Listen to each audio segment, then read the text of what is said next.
I thought I knew my brother Lucas better than anyone.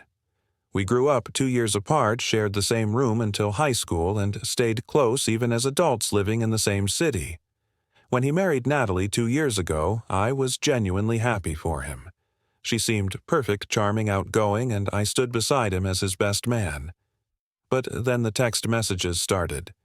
At first, they were harmless, just friendly check-ins from my sister-in-law. Then they changed. And when she asked to meet me alone again and again, refusing to let Lucas know, I realized something was terribly wrong. Before I dive into what happened next, let me know in the comments where you are watching from.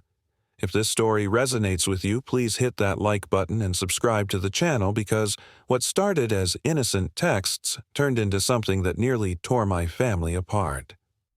Let me take you back to where it all began. Lucas and I have always been tight. Growing up, we were the kind of brothers who had each other's backs no matter what.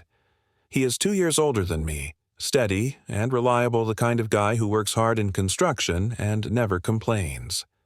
I took a different path, ending up in marketing, but we stayed close, grabbing beers every weekend, watching games together, talking about everything. 3 years ago, Lucas met Natalie through a mutual friend at some party I could not make it to. When he introduced us a few weeks later, I could see why he fell for her. She worked in high-end retail fashion, always put together, confident, the kind of person who lights up a room when she walks in. She laughed at his jokes, seemed genuinely interested in his work stories, and made an effort to get to know our family. I remember thinking Lucas finally found someone who matched his energy.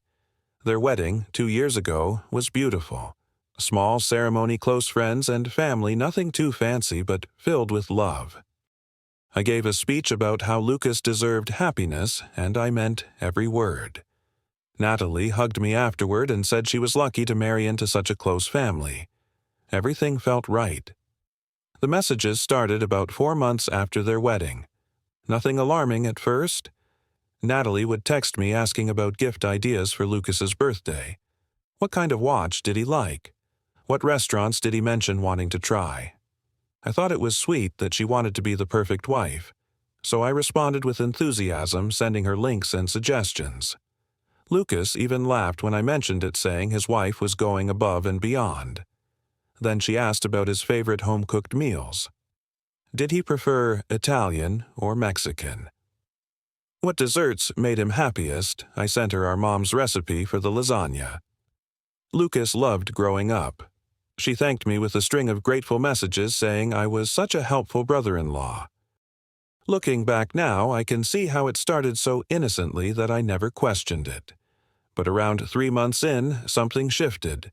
The frequency increased noticeably. Messages came at odd hours, late at night when Lucas was working, early mornings on weekends, random afternoons when I knew he was on a job site. The content changed too. Instead of asking about Lucas, she started asking about me. How was work going? Did I like living alone? What did I do for fun? I kept my responses brief and polite, figuring she was just trying to bond with the family. But then one message made me pause. It was a Tuesday night around 10:30. My phone buzzed. You must be lonely, living alone, Drake. Do you ever wish you had someone?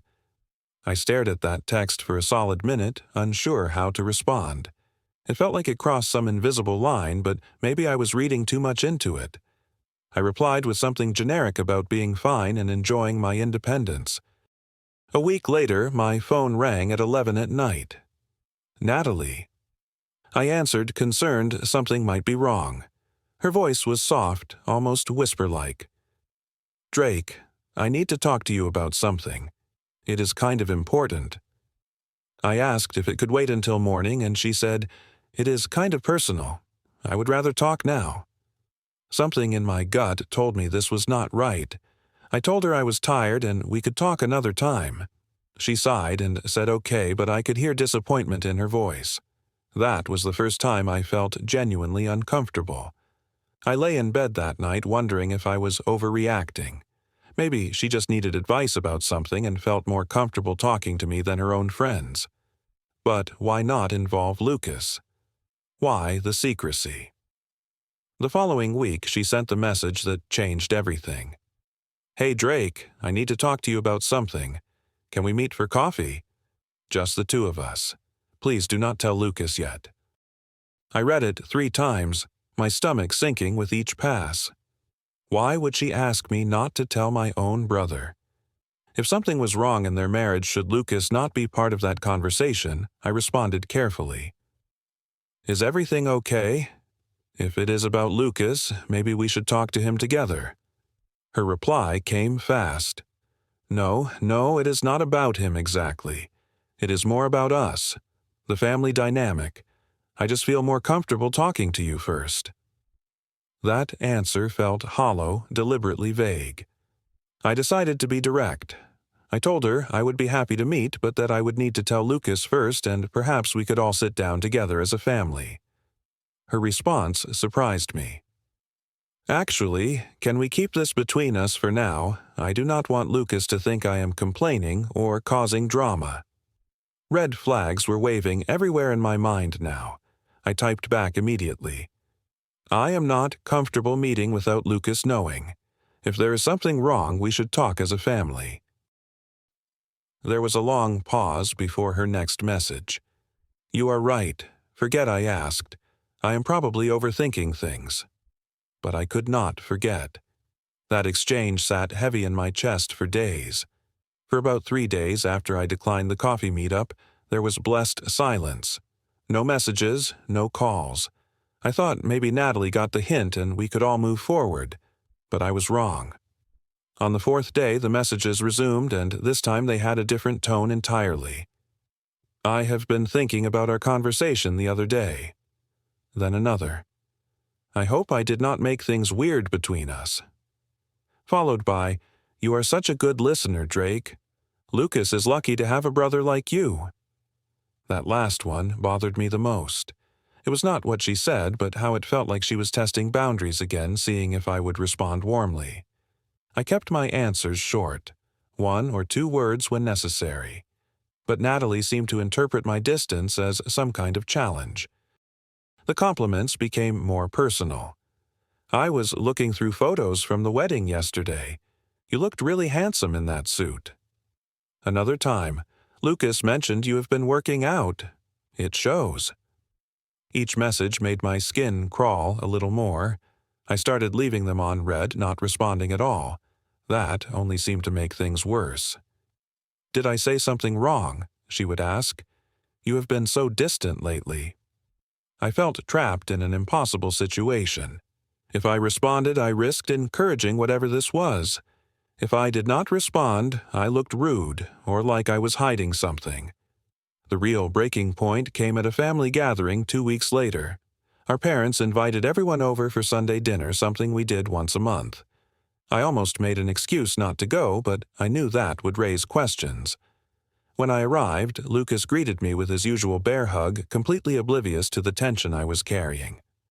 Natalie smiled at me from across the room, and I managed a polite nod before moving to help my dad with the grill. Throughout the afternoon, I could feel her watching me. Every time I looked up, her eyes were on me. When Lucas went inside to grab more drinks, she materialized beside me on the patio. "We really need to talk, Drake," she whispered, standing closer than necessary. "Alone. It is important." I stepped away, making some excuse about checking on the food. My heart was pounding. This was my brother's wife in my parents' backyard, pressuring me to meet secretly. Dinner was torture. I sat as far from Natalie as possible, but I caught her glancing at me constantly. Lucas was in great spirits, talking about a new project at work, completely unaware of the undercurrent running through the meal. I barely tasted the food. All I could think about was how to handle this situation without blowing up my brother's life. That night, driving home, my phone started buzzing.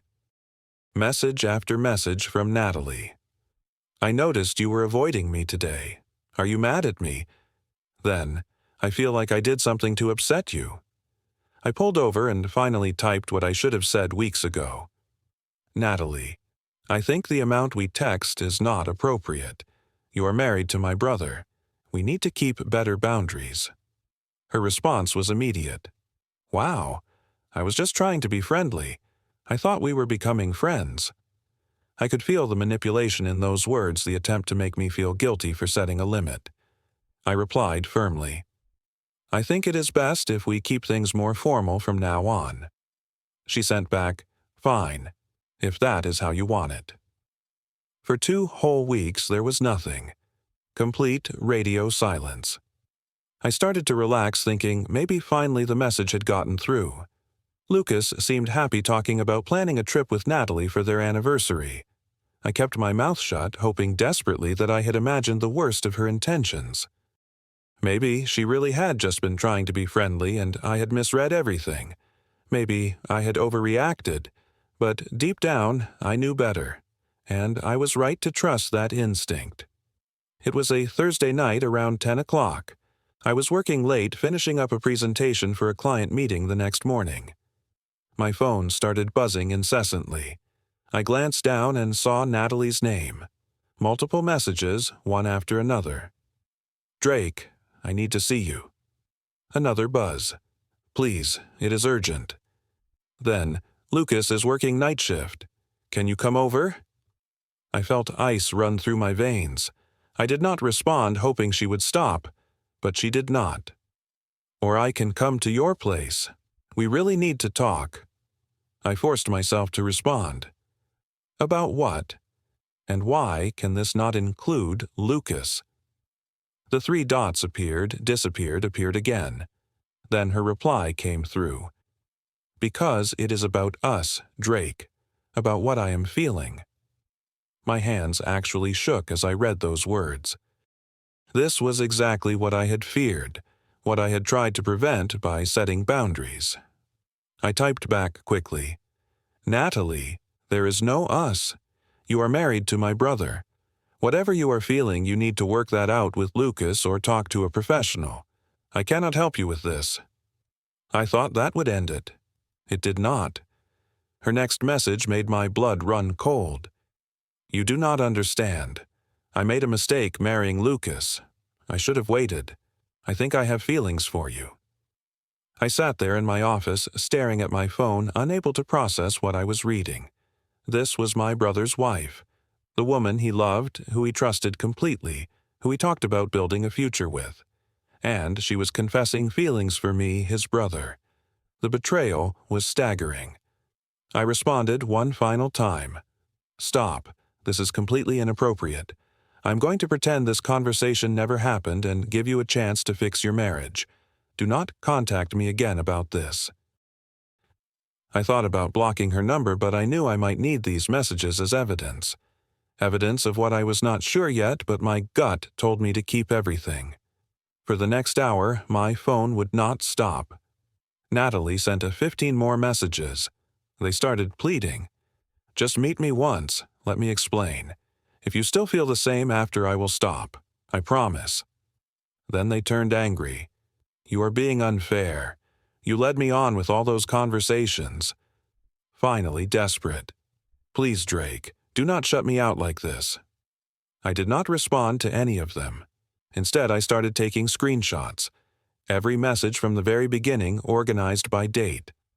I created a folder on my phone and backed everything up to my computer. Some instinct told me I was going to need this documentation.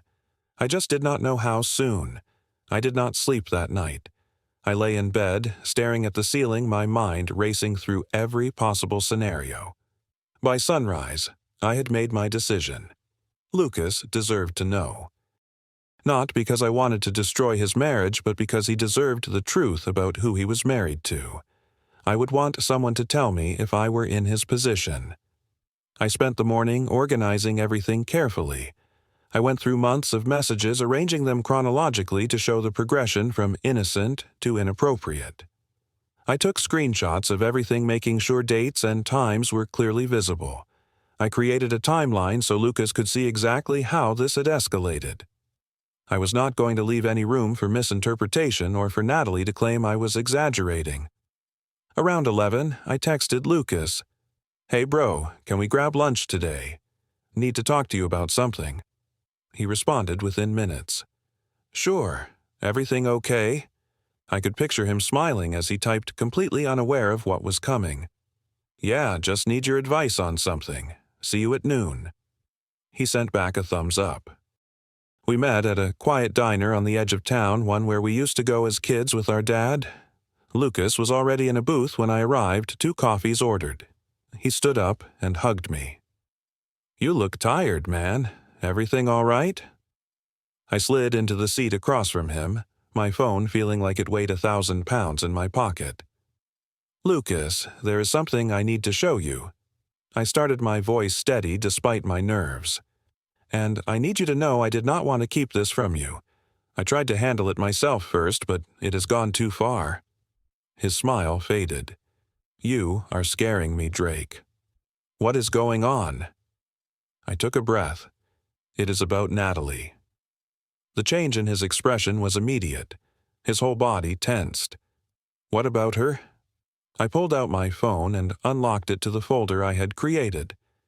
"She has been texting me. A lot. And the messages have gotten inappropriate." I watched his face carefully as I said those words. Confusion. First, then a flicker of something else. Fear, maybe. Or disbelief.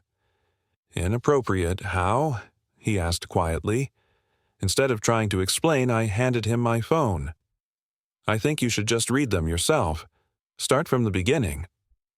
He took the phone, his hand steady, and began scrolling.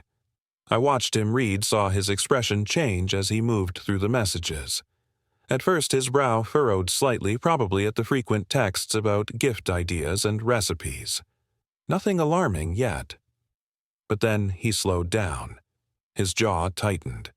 By the time he got to the messages about me being lonely, his face had gone pale.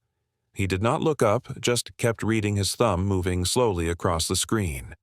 When he reached the part where she asked to meet in secret, he stopped and glanced at me. "When was this?" His voice was barely above a whisper. "A few weeks ago," I answered. "I told her no. That is when I tried to set boundaries." He went back to reading. I could see him absorbing every word, every inappropriate compliment, every attempt she made to get me alone. The diner noise faded into background static. All I could hear was the occasional sharp intake of breath from Lucas as he read something particularly bad. When he finally got to last night's messages where Natalie confessed her feelings, he stopped completely. He set the phone down on the table and stared at it like it might explode. "I do not know what to say." His voice cracked slightly. I leaned forward. "I am so sorry, man. I wanted to shut this down quietly, but after last night I could not keep it from you anymore. You deserve to know what is happening." He picked up the phone again and scrolled back to the beginning, reading more carefully this time. 15 minutes passed in near silence. Finally, he set it down again and looked at me. "How long?" he asked. "A few months. At first, I honestly thought she was just being a good wife, trying to get to know your family better. But then it got weird. I tried to set boundaries multiple times. She kept pushing." Lucas's hands were shaking now. "Did you ever—" He started, then stopped. I knew what he was asking. "No," I said firmly. "Never. I would never do that to you. That is exactly why I'm showing you this now." Lucas stood up abruptly. "I need to go home. I need to talk to her." I started to offer to come with him, but he shook his head. "No, I need to do this alone first. I need to hear what she has to say." He threw some cash on the table for the coffee neither of us had touched. "Thank you for telling me. I know that was not easy." Then he was gone, leaving me sitting there with a knot in my stomach. 2 hours later, my phone rang. "Lucas. Can you come over? I need you here." I did not ask questions, just got in my car and drove to his house. When I walked in, the tension was suffocating. Natalie sat on the couch, her face red and blotchy from crying. Lucas stood by the window, his back, rigid arms crossed. He looked like he had aged 10 years in 2 hours. "Tell him what you told me," Lucas said without turning around. Natalie looked at me then, down at her hands. "I am sorry," she whispered. "I do not know what I was thinking. I was confused." The anger I had been suppressing for weeks bubbled up. confused about what exactly, I asked, my voice harder than I intended. She flinched. I just felt like Lucas was always working. I was lonely, and you were kind when we talked. I misread things. You did not misread anything, I said. You made advances repeatedly over months, even after I explicitly told you to stop. She started crying harder. I know, I messed everything up. I'm so sorry. Lucas finally turned around. Sorry is not enough, Natalie. You tried to pursue my brother, my own brother. Do you understand how sick that is? What followed was one of the most painful conversations I have ever witnessed. Natalie admitted she had been unhappy for months, but instead of talking to Lucas about it, she convinced herself that her feelings for me were real, that somehow I was the solution to her loneliness. Lucas asked question after question. Had anything physical happened? No. Had we ever met alone? No. Why me, specifically? She did not have a good answer for that. At one point, Lucas looked at me with such profound sadness that I almost broke down myself. Thank you, he said, for telling me. I know you did not want to hurt me, but I needed to know this. I knotted my throat too tight to speak. You are my brother, I finally managed. I will always have your back. Always. The next few weeks were brutal. Lucas asked Natalie to move out temporarily while he figured out what he wanted to do. She went to stay with her sister across town. I saw Lucas almost every day during that time. We would sit in his living room drinking beer, talking through everything. Sometimes he was angry, punching the wall, or yelling about betrayal. Other times he was just sad, wondering what he had done wrong. You did not do anything wrong, I kept telling him. This is on her, not you. But he struggled with it. He kept replaying their relationship in his mind, looking for signs he had missed. She told me she felt lonely, he said one night. A few months ago, I thought she just meant she wanted more date nights. I had no idea she was feeling like this. And even if she was, why my brother? I had no answer for that. None of it made sense to me either. Lucas talked to a therapist trying to work through the betrayal and decide what he wanted for his future. I could see him wrestling with it. Part of him still loved Natalie, or at least loved who he thought she was.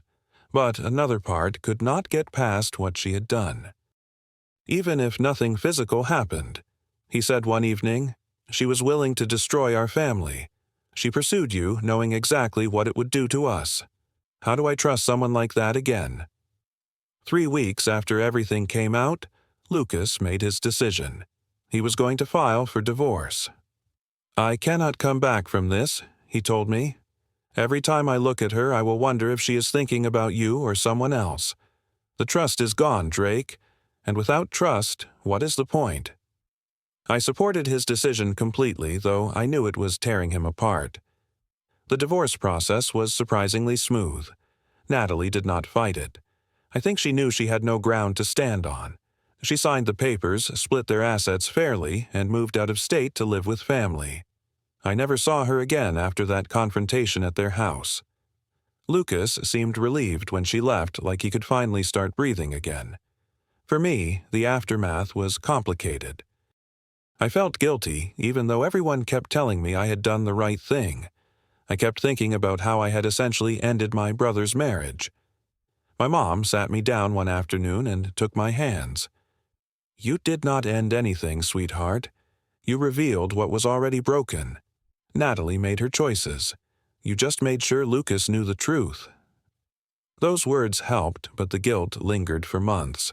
I learned some hard lessons through all of this. I learned that being polite is not worth sacrificing clear boundaries. Those early messages from Natalie, the ones that just felt slightly off, I should have addressed them immediately instead of trying to be nice. I should have told Lucas the first time I felt uncomfortable. Maybe if I had spoken up sooner, things would not have escalated the way they did. I also learned about the weight of truth. Telling Lucas was one of the hardest things I have ever done. In that moment at the diner handing him my phone, I was choosing to break his heart. But keeping that secret would have been worse. It would have been a betrayal of its own. He deserved to know who he was married to, even if that knowledge destroyed him temporarily. Watching my brother grieve his marriage was excruciating. There were nights I questioned whether I had made the right call. Maybe I should have handled it differently. Maybe I should have confronted Natalie more forcefully earlier on. But every time those doubts crept in, I remembered Lucas's face when he finished reading those messages. The shock, the pain, but also something else. Relief, maybe. Like some part of him had known something was wrong but could not name it. As months passed, Lucas started to heal. Slowly at first, then more noticeably. He threw himself into work, picked up hobbies he had abandoned, started going to the gym regularly. 6 months after the divorce was finalized, he told me he was thinking about dating again. "I am not ready for anything serious," he said, "but I think I am ready to try. Does that make sense?" It made perfect sense. He was reclaiming his life. Our relationship, if anything, grew stronger through this nightmare. We had always been close, but this tested us in ways I never imagined. Lucas could have blamed me for not telling him sooner, or for somehow encouraging Natalie without realizing it. But he never did.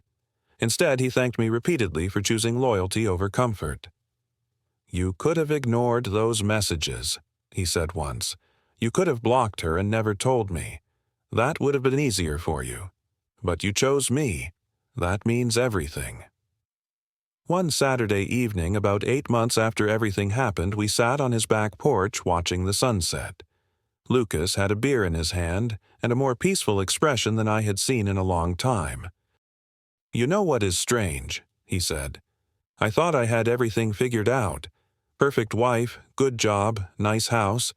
Turns out I was blind to what was really happening right in front of me."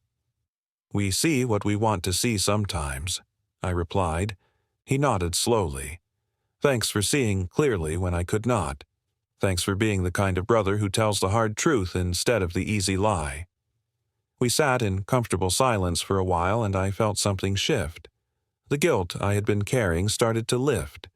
I had not destroyed my brother's life. I had protected him from a lie that would have destroyed it eventually anyway. Looking back now, I understand that loyalty sometimes means making people we love face painful truths. It means having difficult conversations that no one wants to have. It means choosing honesty, even when dishonesty would be so much simpler. If someone you love is being deceived, you owe them the truth. It might hurt in the moment watching them process betrayal and heartbreak, but secrets hurt worse in the long run. They fester and grow, creating distance and mistrust. Lucas deserved to know what his wife was doing, even if it meant shattering the illusion of his perfect marriage. Because in the end, I did not break his trust. I protected it. And sometimes the hardest conversations are the ones that save the relationships worth keeping. So I want to ask you, have you ever been in a situation where you had to choose between keeping the peace and telling a difficult truth? What would you have done in my position? Drop your thoughts in the comments below because I would love to hear your perspective on this. If this story moved you or made you think, please hit that like button and subscribe to the channel for more real stories about life, family, and the choices that define us. Share this with someone who might need to hear it. Thank you for listening to my story, and I hope it reminds you that honesty, even when it hurts, is always worth it in the end. Take care of yourselves and the people you love.